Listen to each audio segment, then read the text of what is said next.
Hello everyone, फिर से आप लोगों के सामने हाजिर हो गया एक क्राइम के घटना को लेकर क्राइम आइडियाज यूट्यूब चैनल पर। अगर आपने इस चैनल को सब्सक्राइब कर लिया तो आप लोगों का बहुत बहुत धन्यवाद करता हूं, या फिर आप अगर पहली बार इस चैनल पर विजिट किए हो और आप मेरा वीडियो देख रहे हो तो आप लोगों से रिक्वेस्ट रहेगा चैनल को भी सब्सक्राइब कीजिए और वीडियो को भी लाइक कर दीजिएगा।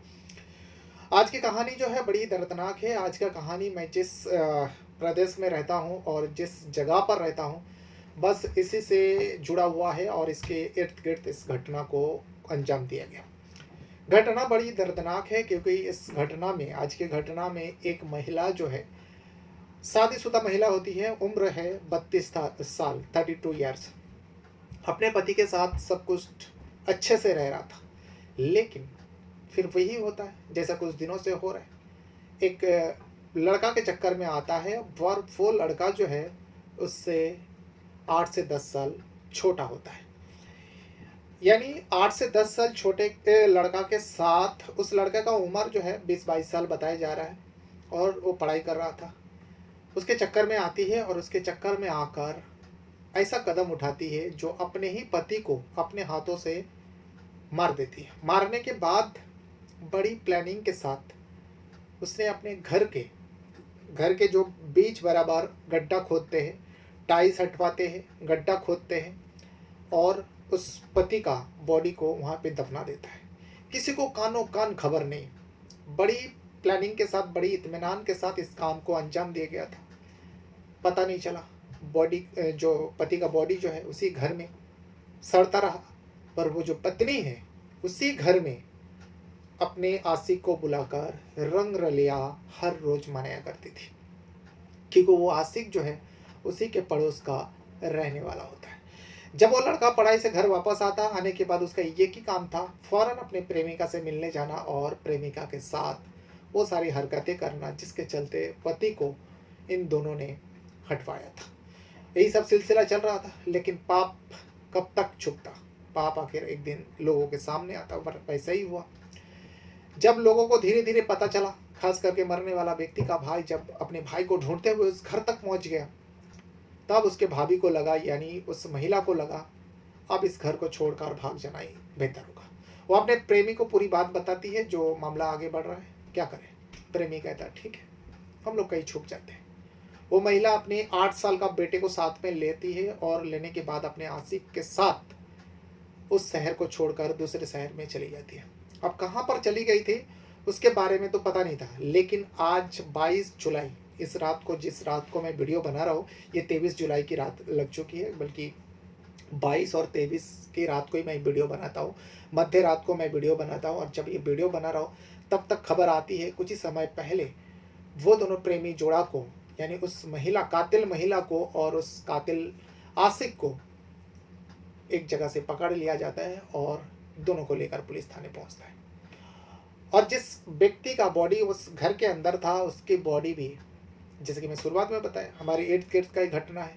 और मैं जिस जगह पर रहता हूँ उसी जगह में एक बहुत बड़ा सरकारी अस्पताल है। उस अस्पताल में उसका बॉडी को भिजवाया था पोस्टमार्टम के लिए। उस अस्पताल का नाम होता है सर जे अस्पताल, आपने सुना होगा। तो कहानी पूरा विस्तार से बताऊंगा। तो कहानी है महाराष्ट्र प्रदेश का ही एक डिस्ट्रिक्ट लगता है, पालघर डिस्ट्रिक्ट। और पालघर का ही डिस्ट्रिक्ट में एक मशहूर जगह है जो मुंबई से सटे हुए है। मुंबई में उस जगह से हर दिन लोग काम पर आते हैं और लोग वहाँ पर रात को वापस जाता है। जगह का नाम होता है नाला सुपारा। और इसी नाला सुपारा का अंदर एक और जगह लगता है गागरीपाड़ा। गागरीपाड़ा इलाका में साई वेलफेयर सोसाइटी में एक व्यक्ति अपने परिवार, अपनी पत्नी और अपने एक छोटा सा बेटा जिसका उम्र 8 साल होता है, वहाँ पर अपने घर पर रहा करता था। उस व्यक्ति का नाम होता है विजय चौहान। विजय चौहान जो है 37 साल का होता है। विजय चौहान मूल तौर पे उत्तर प्रदेश का जौनपुर का रहने वाला होता है। और उसकी जो पत्नी है गुड़िया उर्फ चमन देवी। चमन देवी का उम्र 30 से 32 साल बताए जा रहे हैं। इन लोगों का शादी जो है 10 साल हो चुकी थी और 10 साल शादी को हो जाने के बाद ये लोग मुंबई आकर नाला सुपारा इलाका में रह रहा था और वहाँ पर एक घर भी खरीदा था विजय अपने मेहनत के कमाई से। विजय जो है दिहाड़ी मजदूरी का काम करता था। एक तरीके से देखा जाए तो एक राजमिस्त्री का काम करता था और ठेकेदार के अंदर वो काम करता था। अच्छा मिस्त्री था, इसीलिए उसके कमाई भी अच्छा होता था। वो घर खरीदता है और घर खरीदने के बाद नाला सुपारे में अपनी पत्नी और बच्चों के साथ रहा करते थे। लेकिन कुछ समय से उसका भाई भी उसी नाला सुपारा इलाका में दूसरा इलाका में रहता था। उसका एक छोटा भाई है। कई दिनों से अपने भाई से कांटेक्ट कर रहा था, यानी विजय चौहान से बात करने की कोशिश कर रहा था, क्योंकि उस भाई को भी एक घर लेना था और ले भी चुका था, जिसके चलते थोड़ा बहुत पैसा मदद करने की बात कहा था विजय चौहान। विजय चौहान ने कहा था ठीक है, तू घर खरीद ले और जो भी मेरे से मदद होगी मैं कर दूंगा। भले ही उधार पे तौर पे वो पैसा देगा, लेकिन छोटा भाई है, वो देने की वादा किया था। और उसी सिलसिले में विजय चौहान से बात करने के लिए उसका छोटा भाई 2-3 दिनों से फ़ोन लगा रहा था, लेकिन फ़ोन नहीं लग रहा था, स्विच ऑफ बता रहा था। विजय चौहान का फ़ोन नहीं लगता, तो उसका जो भाई है परेशान होकर अपने भाभी से बात करता है। भाभी को फ़ोन लगाता है और कहता है, भाभी भैया कहाँ है? भैया से 2-3 दिन हो रहा है, मैं फ़ोन लगा रहा हूँ, उनका फ़ोन नहीं लग रहा है। इस पे जो गुड़िया है यानी चमन देवी अपने देवर को बताती है, अरे मैं भी तो लगा रहा हूँ 2-3 दिनों से, उनका फ़ोन नहीं लग रहा, फ़ोन ऑफ हो गया, स्विच ऑफ, न जाने शायद ख़राब हो गया। तो इस पे भाई कहता है, तो भाई कहाँ भैया? उसमें गुड़िया कहती है, वो तो कुरला में गया है, वहाँ एक ठेकेदार से उनसे बात हुआ और वहीं पे जाकर हफ्ता भर काम करने ही 10 दिन काम करने का बात करके गया है, लेकिन वो 10 दिन बाद ही आएंगे। लेकिन देखो ना, 2-3 दिन से मैं भी कोशिश कर रही हूँ, फ़ोन लग नहीं रहा है। लेकिन हाँ, वो एक बार फ़ोन किया था और उसके बाद कहा था जो तुम्हारे भैया ने, जो कॉल मत करना मेरे को, मैं जब फ्री हो जाऊँगा मैं खुद से कॉल कर लूँगा। ये बात तुम्हारे भैया ने कहा था विजय चौहान ने। अब जब भाभी से बात हुआ विजय चौहान के भाई का, तो थोड़ा तसल्ली मिला, चलो भैया जहाँ पे भी है काम पे बिजी है, इस वजह से फ़ोन नहीं लग रहा, या फिर फ़ोन में कुछ खराबी होगा। भाभी से बात हो गई, तो कुछ दिनों तक वो इंतज़ार करता है। अब उसको पैसा की भी ज़रूरत था, लेकिन जब हफ्ता भर बीत जाता है, 7-8 दिन बाद फिर से वो अपने भैया को फ़ोन करते, जो अब तक तो लौट आए होंगे, क्योंकि भाभी ने कही थी हफ्ता या 10 दिन में वो आएंगे कह के गए थे। तो अपने भाई को फिर से फ़ोन लगाता है, लेकिन उस वक्त भी 7-8 दिन बाद भी विजय चौहान का मोबाइल का स्विच ऑफ बता रहा था। अब इसमें भाई थोड़ा और परेशान हुआ, फिर से भाभी को फ़ोन लगाया। जब भाभी को फ़ोन लगाया, इस बार भाभी का भी मोबाइल का स्विच ऑफ बता रहा था। अब जबकि एक ही इलाका में रहता था, यानी नाला सुपार जगह पे ही रहते थे, भले ही थोड़ा दूर में रहते थे, तो इसीलिए भाई ने सोचा चलो एक बार जाके देख ही लेते, भैया अगर आया तो ठीक है, नहीं तो भतीजे से मिल लूँगा। उसका एक भतीजा भी है जिसका उम्र 8 साल होता है, चेतन चौहान नाम होता है। जो भतीजे से भी मिल लूँगा, भाभी से भी मिल लूँगा, और क्या बात है, मैं जाकर वही कर लूँगा। अगर भैया मिल जाए तो अच्छी बात है, नहीं तो बाद में बात कर लेंगे। वही सोच कर वो भाई जो है अपने भाई विजय चौहान के घर आता है, लेकिन आने के बाद देखता है कि घर पर ताला लगा हुआ है। उसे लगा था शायद कहीं गई होगी भाभी। थोड़ा टाइम तक वहीं बैठ के इंतज़ार करता है, लेकिन इंतज़ार का भी हद होता है।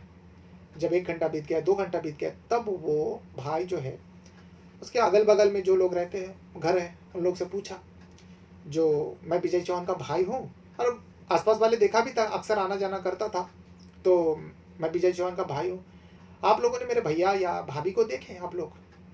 तो पड़ोसी ने जवाब दिया, जो हाँ तुम्हारे भाभी को तो देखा, 2 दिन पहले ही तुम्हारे भतीजे को लेकर यहाँ पर टहल रही थी, लेकिन तुम्हारे भैया विजय को तो हम लोगों ने काफ़ी समय हो गए दिन नहीं दिखाई दिया, करीब 15-20 दिन हो गए तुम्हारे भैया को हम लोग नहीं देखा।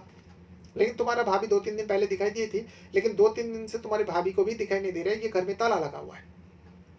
इसे सुनने के बाद विजय चौहान का जो भाई है, जो अपने भाई को ढूंढते हुए इस घर तक पहुंच गया था, उसे थोड़ा डाउट हुआ, जो ऐसा कैसे, भैया 15 दिन से इन लोगों को दिखाई नहीं दिया, और भाभी बोल रही थी हफ्ता 10 दिन में वो लौट आएंगे, कल ही गए हैं, और 15-20 दिन से इन लोग ने नहीं देखा, भाभी आखिर झूठ क्यों बोली, और भाभी कहाँ है, भाभी 3 दिन से क्यों नहीं आ रहे। एक बात वो अपने गांव में जौनपुर में भी फ़ोन करके सारे लोगों को बताते हैं जो ऐसा ऐसा है। उन लोगों ने भी अपने बेटे विजय को फ़ोन करते हैं, गुड़िया को फ़ोन करते हैं, गुड़िया के घर वाले, लेकिन किसी का फ़ोन नहीं लग रहा था, और किसी के बारे में, उन लोगों के बारे में किसी को पता भी नहीं था।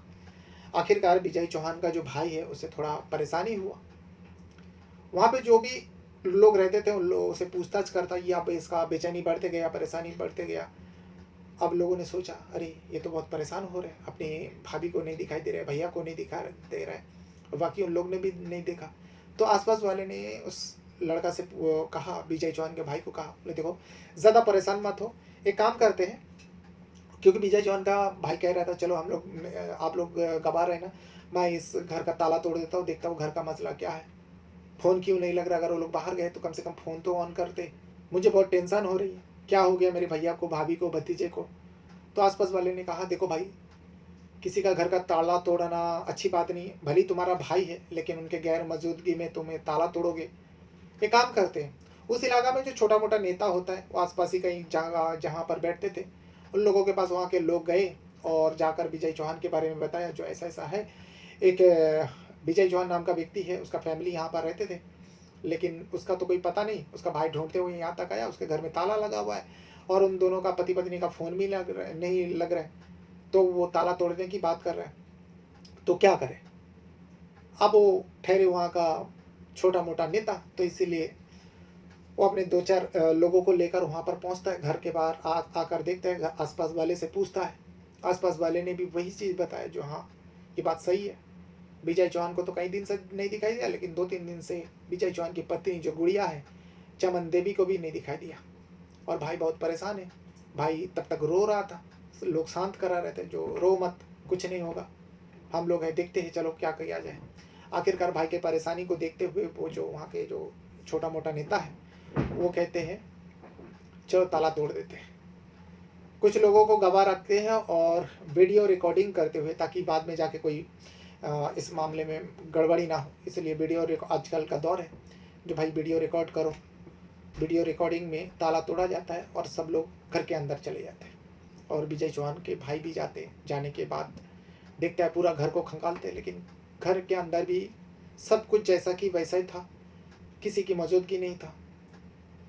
तो सब लोग कहा, अरे वो लोग कहीं गए होंगे भाई, आप इतना परेशान हो, देखो घर पूरा खाली है, बाहर से ताला लगा के गए हैं। सब लोगों को लगा शायद वो लोग कहीं गए होंगे, भाई को नहीं पता, भाई परेशान है। चलो ठीक है, मामला ऐसा कुछ ज़्यादा गड़बड़ी वाला मामला नहीं है। थोड़ा-थोड़ा डाउट हो रहा था लोगों के अंदर, जो ऐसा तो नहीं घर में मार कर फेंक के चले गए, ऐसा भी हो सकता है, या कोई सुसाइड कर लिया होगा घर के अंदर ही, ये सब लग रहा था। लेकिन जब घर खोल के अंदर गया, किसी को नहीं दिखाई दिया, लोगों के अंदर थोड़ा तसल्ली हुआ। अब धीरे-धीरे उस कमरे से जितने भी लोग थे बाहर आने लगे, तभी विजय चौहान का जो भाई है, उनकी नज़र घर के फर्श पर पड़ी।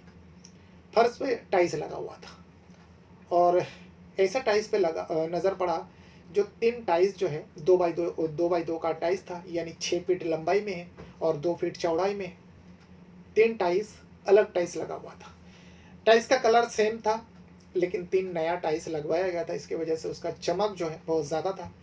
और विजय चौहान के भाई को थोड़ा डाउट हुआ, ये घर के अंदर ऐसा काम कराया, और उसका जो काम करवाया था, उसका जो भी मलबा है, वो घर के बाहर ही फेंका गया था, वो बाहर पड़ा हुआ था। विजय चौहान का भाई जब बाहर इंतज़ार कर रहा था, पड़ोसी ने बताया, जो हाँ, कुछ समय पहले तो तुम्हारे भैया के घर में तुम्हारी भाभी कुछ काम भी करवाए थे, ये देखो ना, ये सब मलबा यहीं पे फेंक दिया। वो भाई ने देखा था, शायद कुछ काम कराया होगा, लेकिन अंदर जाने के बाद जब देखा कि टाइल्स का काम कराया, तो उसे भाई को थोड़ा डाउट हुआ, जो ऐसा भी क्या खराबी आ गया था टाइल्स में? टाइल्स तो सब एकदम सही था, वो अक्सर आना जाना करता था, और ये 3 टाइल्स को क्यों, और बाकी सब सही है, ये तीनों ही टाइल्स को क्यों? अब एक लंबाई में 6 फीट है, उसे थोड़ा डाउट हुआ। वहाँ पे जो भी लोग थे उन लोग को बताया, जो मुझे थोड़ा डाउट हो रहा है, ये जो 3 टाइल्स लगाया है, नया टाइल्स लगवाया है, आखिर ये टाइल्स क्यों लगवाया? अब जब विजय चौहान के भाई डाउट के इरादा से इस बात को कहा, तो उन लोगों ने भी उस टाइल्स के ऊपर गौर किया। वाक़ई सब लोग ने देखा, हाँ, ताज़ा-ताज़ा टाइल्स लगवाया, लेकिन टाइल्स क्यों लगवाया? तभी विजय के चौहान के भाई को पूछा, जो तुम करना क्या चाहते हो? तो भाई कहता है, मुझे तो बहुत डर लग रहा है। मुझे बहुत डर लग रहा है, मुझे ऐसा लग रहा है कि वो ना जाने मेरे भैया, मेरे भाभी, मेरे भतीजा इस घर में दफ़न तो नहीं है? लोग कहते हैं, अरे भाई, ऐसा कैसे बातें करते हो यार? ऐसा मत बोलो, ऐसा मत सोचो। फिर भी वो विजय चौहान के भाई जो कह रहा था, लोगों के ज़हन में भी वही आ रहा था उस टाइल्स को देख के। आखिरकार विजय चौहान के भाई को पूछता है, तो अगर तुम्हें इतना ही ज़्यादा डाउट हो रहा है, चलो एक काम करते हैं, 1-2 टाइल्स को उखाड़ कर देखते हैं। फड़वा लाया जाता है, मज़दूरों को बुलाया जाता है, और खुद विजय चौहान के भाई, वो भी दिहाड़ी मज़दूरी करता था, इसीलिए विजय चौहान के भाई भी एक फड़वा लेकर टाइल्स को हटाते हैं और वहाँ पे थोड़ा खुदाई करता है। जब खुदाई कर रहा था, लोगों का भीड़ धीरे-धीरे जमा हो रहा है, जो घर के अंदर टाइल्स हटवा के खुदाई हो रहा है, और किसी का लाश होने का ये सोचकर, और भी जो जो भी लोग सुन रहे हैं, वहाँ पे जमा हो रहे हैं, गली पूरा भर गया। इतने में जब खुदाई करता है, थोड़ा सा ही बस खुदाई किया था, 2 फीट करीब खुदाई किया, एक कपड़ा नज़र आता है, फड़वा में एक कपड़ा लगता है।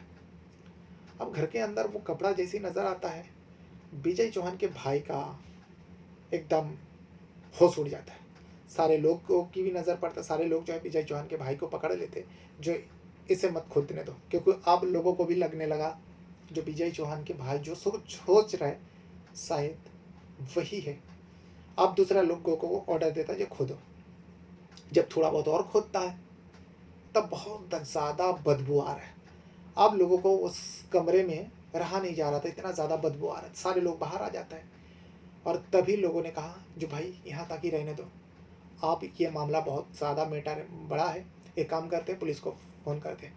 अब वहाँ के जो नेता जो ठहरे फ़ोन करते हैं पुलिस वाले को, लोकल पुलिस फ़ौरन वहाँ पे पहुँचता है। नेता आप कहा था ऐसा ऐसा मामला है, हम लोग ऑलरेडी खुदाई कर चुके और इतने ज़्यादा बदबू आ रहा है। इसीलिए पुलिस जो है पूरा दल बल के साथ जाता है, फॉरेंसिक टीम के साथ जाते हैं और पूरा टीम के साथ जाते हैं, क्राइम टीम जाते हैं।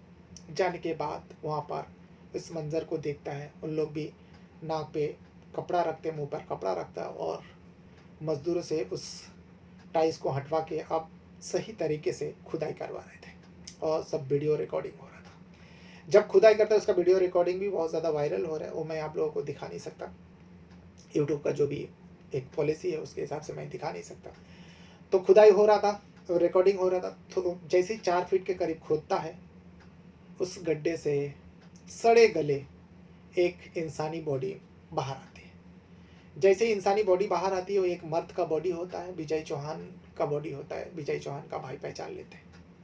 उसके बाद क्या, वहाँ पे तो एकदम लोगों के पैर तले ज़मीन खिसक जाते, जो भी आसपास के लोग भी एकदम बदहवास हो जाता है, जो ऐसा कैसा कोई किसी के साथ कर सकता है और उन लोगों को कैसे पता नहीं चला।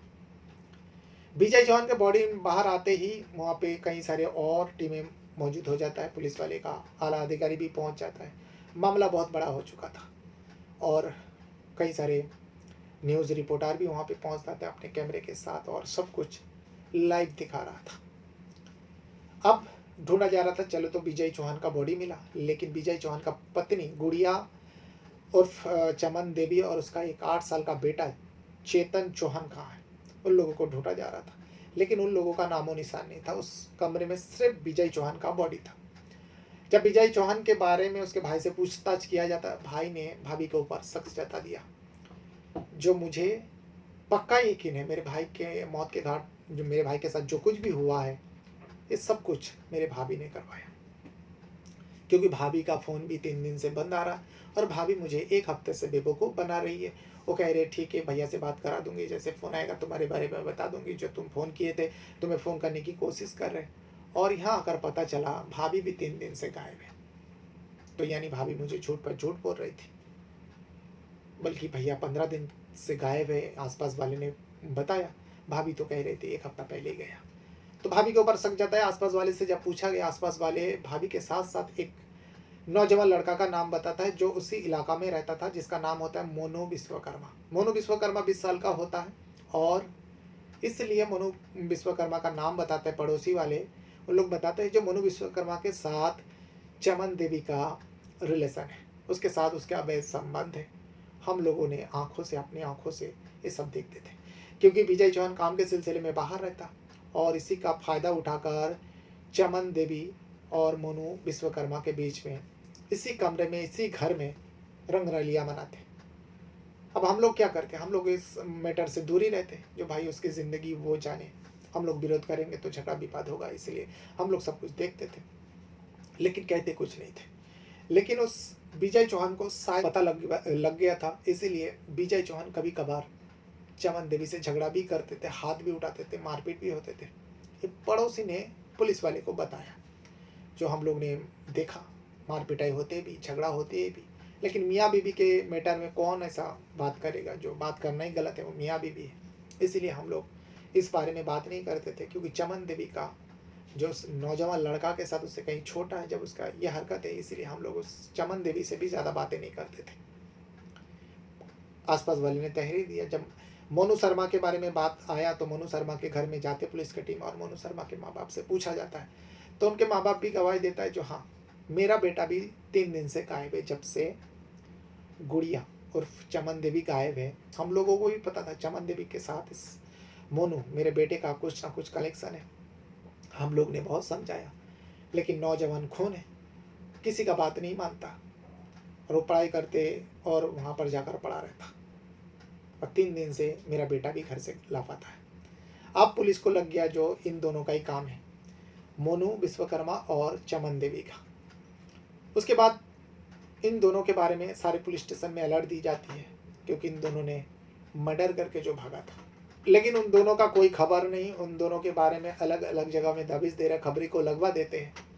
कई घंटा बीत जाता है, लेकिन मोनू और चमन देवी के बारे में कुछ पता नहीं चलता। लेकिन देर रात को 22 जुलाई की बात कर रहा हूँ, यानी कल रात की बात कर रहा हूँ, 22 जुलाई की रात को चमन देवी और मोनू विश्वकर्मा के पता चलता है, जो इन लोग पूरा शहर में पहुंच गया और वहां पर जाकर छुप कर बैठा है। खबरी को पता लगता है, खबरी टिप देता है और उसके बाद वहाँ के पुलिस में कांटेक्ट करता है। कांटेक्ट करने के बाद लोकल पुलिस जाते जहाँ पर इन लोग छुपा हुआ था और उन दोनों को दबोच लेता है।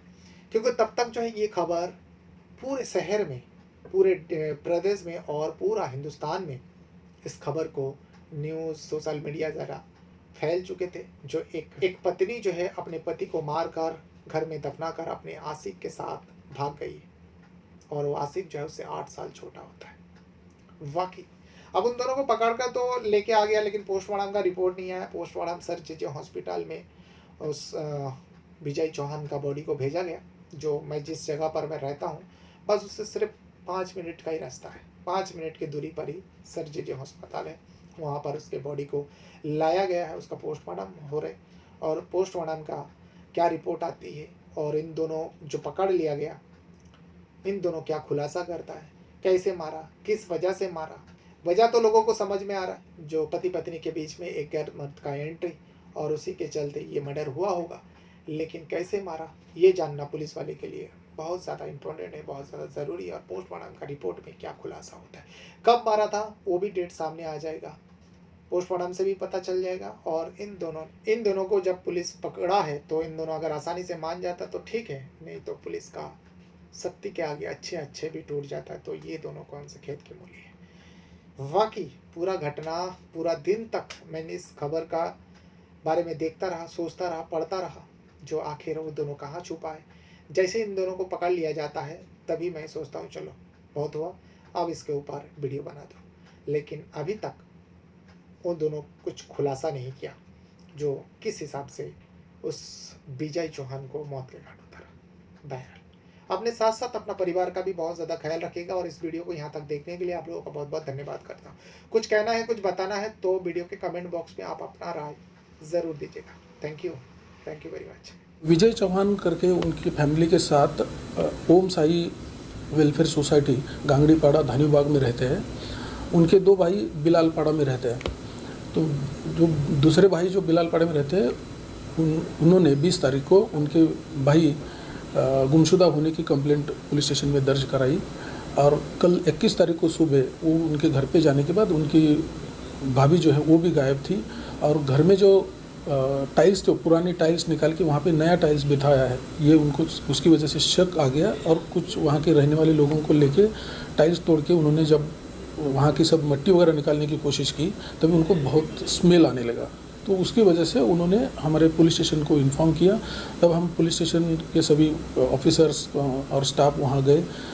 फॉरेंसिक एक्सपर्ट, डॉक्टर्स और तहसीलदार इनको बुला के उनके सामने खुदाई करके देखा तो वहाँ पे एक डेड बॉडी मिली है। और भाई ने पहचान लिया कि उनके भाई की डेड बॉडी है। तो उसके तहत 103, 238 और 35 के तहत केस दर्ज किया है और आगे के इन्वेस्टिगेशन चालू। विजय के छोटे भाई हैं जिनकी बात, जिनका जिक्र आप कर रहे हैं, उनका थोड़ा सा आप बता दीजिए कि उनको डॉट्स कब कनेक्ट हुए कि जो टाइल्स उन्होंने लगाई वो उन्हीं के भाई की डेड बॉडी की थी, वो थोड़ा सा आप उसको एलाबोरेट करें। पहली बात तो यह है कि उनके भाई वहाँ पे रहते हैं, उनको भी पता है, और बाकी वहाँ अड़ोस पड़ोस में रहते हैं उनको भी पता है। और जब टाइल्स नए लगाए हुए दिखाई दिए और उनके भाभी ने पहले 8-10 दिन पहले जो बताया था तो उस हिसाब से दिख नहीं रहा है, उसकी वजह से उनको शक आ गया। और फिर उन्होंने लोगों को लेके टाइल्स की खुदाई की, फिर उसमें डेढ़। आपका नाम क्या है और क्या घटना यहाँ पे घड़ी हुई है? मेरा नाम मोहन चौहान है। मैं 5-10 दिन से ना पता है। मेरे को मालूम पड़ा तब जाके रूम खोल के ताला तोड़ के देखा तो नया टाइल्स लगा था। उसको खुदवाया गया, सब बटोर के गली के आदमी बटोर के सबको दिखाया गया। फिर उसके बाद बॉडी मिली, बॉडी शीशे पड़ा है अंदर में। उसके बाद परसों 3 बजे उसकी औरत भाग गई। मयत उसका नाम क्या है और कितना उम्र था उनका? किसका? जो मरे 32 साल। नाम विजय चौहान। क्या काम करते थे? कड़िए काम करते मिस्त्री के। क्या नाम है आपका? मेरा नाम मोहम्मद नईम अंसारी है। सर, ये जो यहाँ पे वाकया हुआ ये कब पता चला और कितने दिन पहले हुआ, ऐसा कुछ पता है? ये देखो, उसकी औरत जो थी फ्राइडे को गायब हुई है, सैटरडे को। तो वो लोग गए थे कंप्लेन चौकी डाले, चौकी में गए थे कंप्लेन किए। उसके बाद वो आए तो हमारे सरफू भाई हैं, तो इनके पास गए। वो लोग बोले कि वो इतना दिन से नहीं मिल रहा है, लेकिन अभी मेरी जो भाई की औरत थी वो भी गायब हो गई है। फिर उसके बाद उसका कहना ये हुआ था कि 20 दिन पहले जो किसी भिखारी को ढूंढ रही थी कि बाथरूम वगैरह मेरा टाकी भर गया है, उसको खुदवाने के लिए। तो उसके बाद फिर बाथरूम के टाकी के बहाने उसने खोदी थी, तो एक नया टाइल्स उसमें 3 लगा है, 2x2 का 3 टाइल्स लगा हुआ है। उसके बाद जो है कि आज सुबह में उसका विजय का छोटा वाला जो भाई था, ये सरफू भाई के घर पे गया।